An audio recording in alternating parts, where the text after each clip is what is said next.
So AEW All In is right around the corner. The company is going to Wembley Stadium for the biggest event in its history. And while AEW shouldn't just stuff this show full of people who don't work there, it should still feel like an AEW show after all, they could do a lot worse than sprinkle it with maybe one or two names from this list and make a huge event feel even huger. I'm Andy, and here are 7 non-AEW stars who could be at All In London. Number 7, Goldberg. And I might as well start with the bald legend. He's in the thumbnail. I'm not going to keep you waiting for this one, or maybe keep you skipping if you don't like the guy. And let's be honest, there are quite a few reasons to not want Goldberg to be in AEW in any capacity. I'm not going to sit here and list them. There's a good chance you've already done that for me down in the comments section below. But listen, I think this could be a lot of fun, right? You just gotta do the right thing with Big Bill. Not that Big Bill. It doesn't mean you put him out there and you have him gobble some young, hungry, up-and-coming talent up. You don't have him try and work a match longer than 90 seconds. None of that nonsense.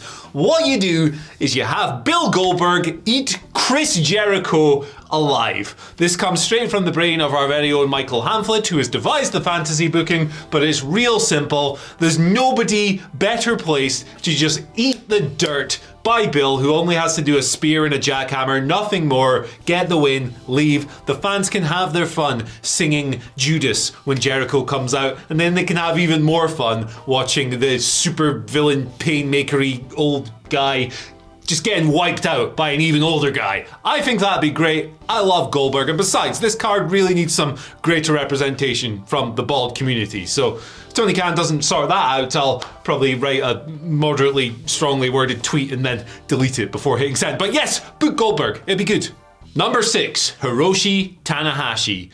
Tanahashi, not quite the wrestler he used to be. I think that's very fair to say. Time has come for him in a lot of ways. His knees appear to be made of sawdust, but he is still the ace of New Japan Pro Wrestling. He's an icon of that company, and therefore he's kind of an icon of the partnership between New Japan and AEW as well. He was on both Forbidden Door cards. He's been on Dynamite. He's been on television, and why wouldn't you book the ace if you have the opportunity to do so? Now, granted, you bring an Okada in, you probably get a better caliber of match, but Tanahashi is a symbol of New Japan's recovery from the horrors of Inokiism towards its most critically acclaimed and eventually successful era in the company's history. And besides, before Forbidden Door, he was all up in Tokyo Sports saying, hey, I'm going to be at Wembley, I'm going to defend the title, I'm going to win the title.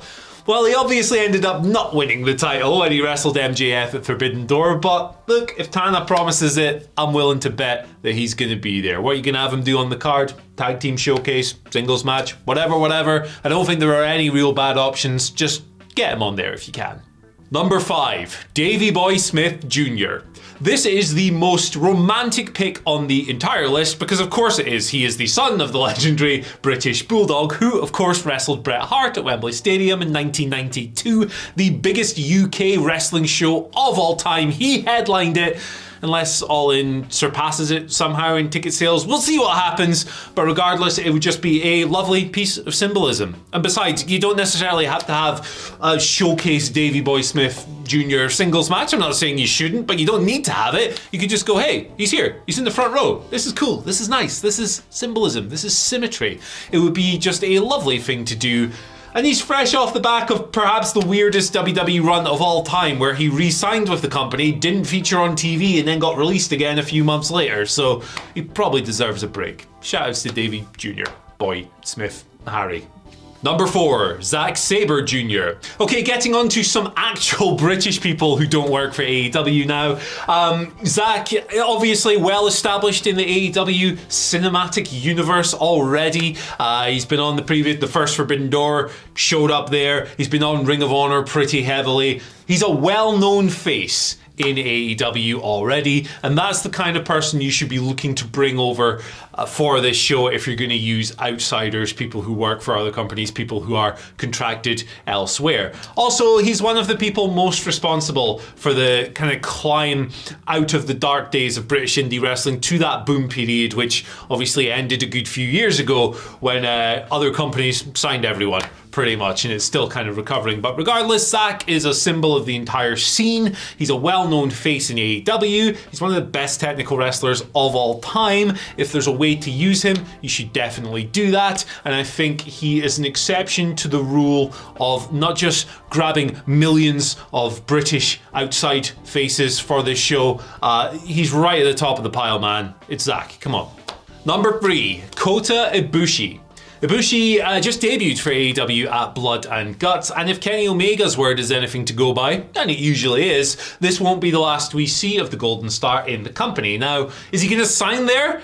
I don't think so. The guy strikes me, Ibushi that is, as someone who just wants to go wherever the breeze takes him after severing ties with New Japan Pro Wrestling. I think he's going to freelance all over the world, doing all kinds of wacky stuff, from 5-star matches somewhere to just, I don't know, wrestling an alligator in a ring that is shaped like a giant microphone dressed as a custard pie. There's no limit to the insanity that this man will go to. And admittedly, the Blood and Guts showing wasn't the finest of his career, but look, the guy has been out of action effectively for 2 years. He's had a lot of injuries. He's only wrestled 3 times in that period, and he's had some, widely publicized political issues with the New Japan office that I'm sure took a bit of a toll on him as well. So what I'm saying is we should probably be cutting him a bit of slack and not jumping down his throat so early when it comes to that performance. I have every confidence in the world that with a couple of months under his belt shaking off the rust, Ibushi's going to be a killer once more. And if you can put him on the All-In card, you can do almost anything with him. He's one of the best of all time. It'd be nice to see. Number 2, Will Ospreay. This is another AEW adjacent pick. Ospreay's been pretty heavily involved in AEW. He's appeared on TV. He's been on Forbidden Door. He just had the great match with Kenny Omega. Of course, he's been all over the place. And I think it's important, again, to emphasize that these are the kind of names that we should really be using on this show if we're going to dive into British talent. This is an AEW show, after all. AEW talent got them to this massive arena. And therefore, if you're going to dive into the talent pool, we should balance things out a little bit. Besides, there'll be plenty of wonderful British wrestlers shown at the Rev Pro show over All In weekend anyway. So shout outs to the Luke Jacobs and the Michael Okus of the world. Brilliant wrestlers, all of them.